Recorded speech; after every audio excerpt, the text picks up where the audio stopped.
How to log into Facebook using Instagram. Now, the very first thing you're going to do if you want to log in your Facebook using Instagram account is to go to your Instagram account right here and then go to your profile icon right here. Now, once you're here, all you have to do is to tap on these three lines on the upper corner right here and go to your account center. Once you're on your account center, all you have to do is to tap on logging in with accounts right here. And you have to make sure that your Facebook account and Instagram account is intertwined to one another or sharing the same information so that you can easily log in your Facebook to your Instagram account.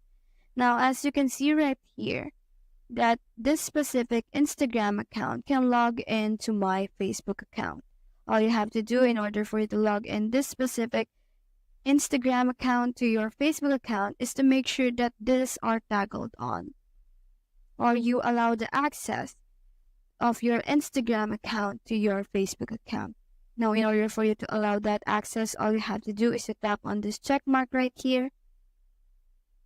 And then after that, you're all done and you can log in your Facebook account using your Instagram account. So that's how to log into Facebook using Instagram. Hope it helped.